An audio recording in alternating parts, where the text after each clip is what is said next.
እዚህ ሰሞን ማለት ነው ጀዋር መግለጫ ሰጥቷል። ጀዋር እንዲህ ሆኗል። አብይ አህመድ እንዲህ ብሏል። ጀዋር መግለጫ ሰጥቷል። አማራ እንዳይሞት፣ ኦሮሞ እንዳይሞት ኢትዮጵያ ትፈቅላለች ምናምን ብሏል። ጀዋር ብሎ የጅማና የአርሲ የተጋጩ ነው። አብይ ደጋፊና ጀዋር ደጋፊ በቦስክ እያሉ ነው። በአማርኛ የሚያወራ ብሔር ብሔረሰብ እንዲሰማ ነው። አንቺ ስትሉኝ ደግሞ ሁለቱም አልደግፍም። እኔ ሁለቱም አላቅም።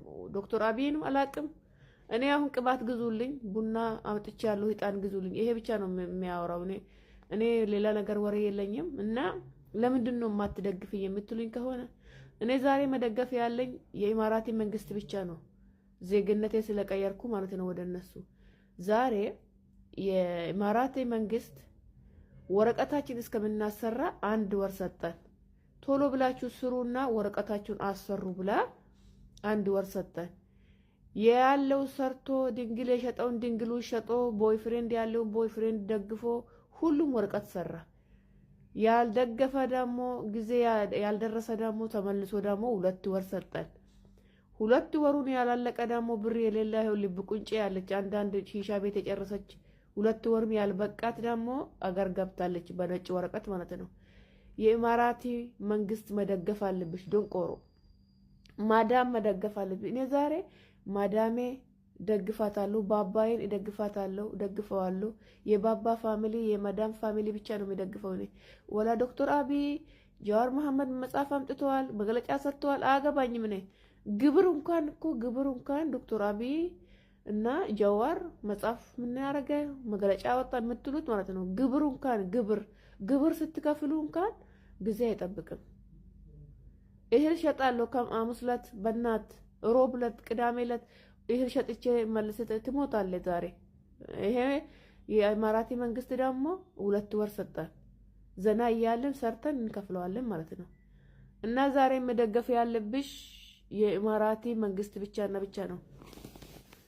ስለዚህ እኔ አያገባኝም። በሰላም አሳድረኝ አባቴ ወይ ብቻ ያደርኩ ነው። ባሌ ያምጣልኝና አጠገብ ያርገኝ። 2 ትራስ አለኝና 1 ትራስ ባሌን አምጣልኝ አባቴ ብቻ። ጀዋር ማሊ በርበሬ ጀዋር ኦሮሞ ሚቲ ኦሮሞን ሰዱካ ቡተኒ ቦዳ 4 ኪሎ ገሌኑ ቡልቻ ጅቡቲ ምናምን ጀተን አኩመ ጅሩን ቆረናረን ቱሬ ጭቲ ጀዋር ከነ ጀዋር አባኒ ሳሊ በርበሬ ጀደማ አሊ በርበሬ ከንጀ ደሞ ዲማ አከለምጺ ወይ ቀቡደ ነምጭ ጀደን ቆዳን ሳኩን ከቁንጫይቲ አሊ በርበሬ ጀደማ አሊዳ በርበሬ ከጀደመ ካ ዲሚና ሳቲኒ ሰራተኛ ዳኒ የማኒ ዳኒ ጎንደር ራሃ ደሳ ከነ ፊዴቲ ቺቦደ ሺነ ኡልፎፍቴ ቦደ ኒዱኤ መሐመድ ገለጀቹ ደፉ ዳሳ ከነ ሰነቦዳ ጀዋሪ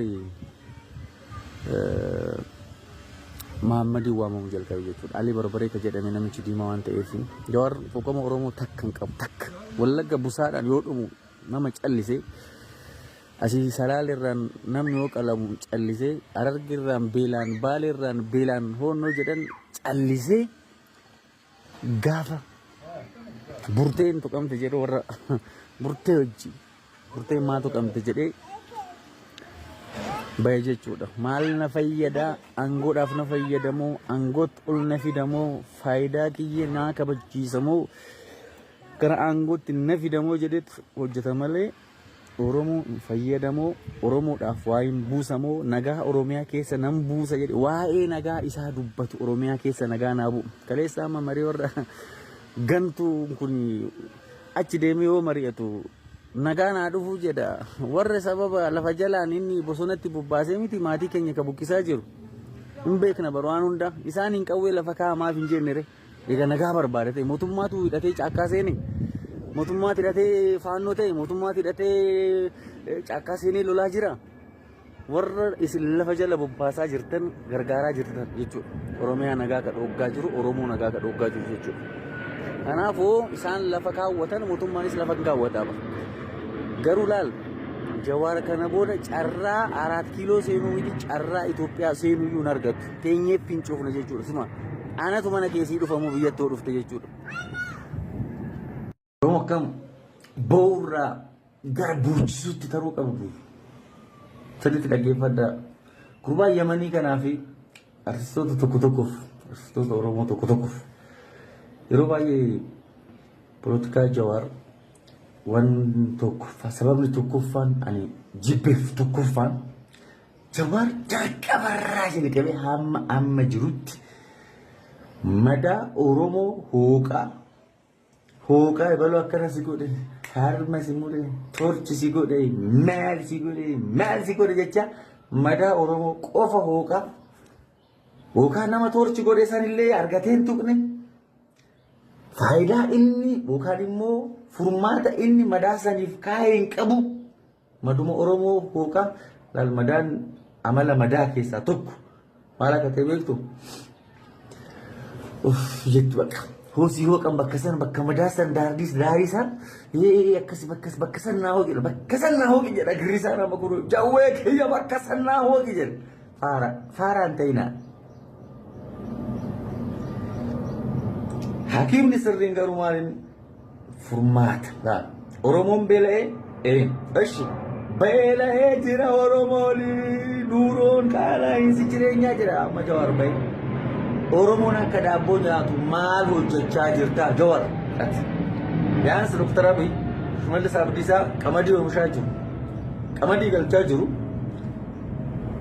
yeroo fudhachuu mala malee furmaataan argata jechuudha. Kanaaf polotikaa Jawaar kan jibbeef tokkoffaa saayikoolojii mo'amuu malee Oromoon akka itti dhagahamu saayikoolojii mo'uu akka qabu akka hin beekne godhetu saayikoolojii mo'amuu qofa faarsaaf mataa akka gadi qabatu inni amala keessa amala akkasiin qabnu biyya kanarratti gahee guddaa taphanne irraa goota warra biyya ijaarre akkuma Hacaaluun jedhe jeneraala Sagalee ol biyya ijaaruudhaaf warra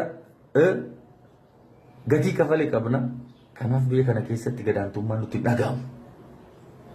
Rakkoon jira maaliif rakkoon sunuu uumamedha? Rakkoon sunuu baraati isaanii ol waan taateef uumamaa jira malee waan ati gadi aanteef miti. Kanaaf uummata kana boochisuu madaa hooqaa furmaata kaa'aa akkuma amma isiniin jedhe gara. Kanaaf akkas lamaffaa artistoota tokko tokkoof wanti hin dabarsu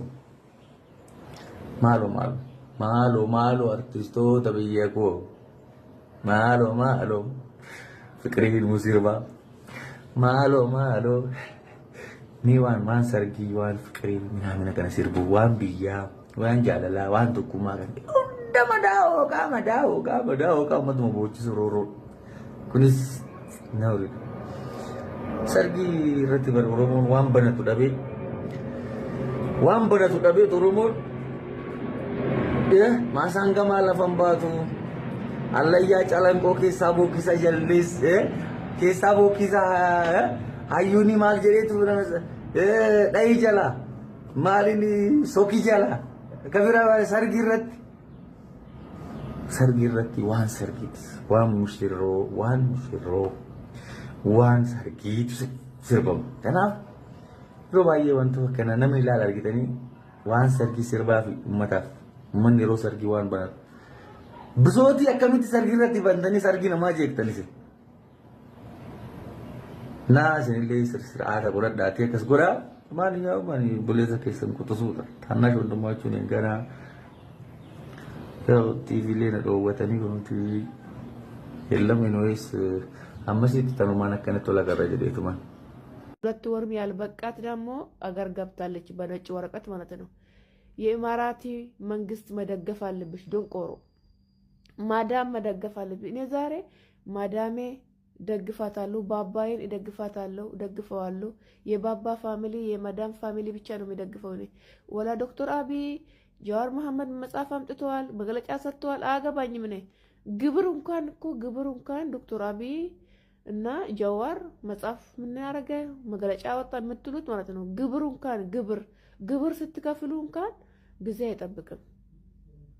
እህል ሸጣለሁ ከአሙስለት በእናት ሮብለት ቅዳሜለት እህል ሸጥቼ መልሰት ትሞታለህ ዛሬ። ይሄ የኢማራቲ መንግስት ደግሞ 2 ወር ሰጠን ዘና እያልን ሰርተን እንከፍለዋለን ማለት ነው። እና ዛሬ መደገፍ ያለብሽ የኢማራቲ መንግስት ብቻና ብቻ ነው። ስለዚህ እኔ አገባኝም። ሰላም አሳድረኝ አባቴ። አባቴ ወይ ብቻ እያደርኩ ነው። ባሌ አምጣልኝና አጠገብ ያርገኝ። ሁለት ትራስ አለኝና አንዱ ትራስ ባሌን አምጣልኝ አባቴ ብቻ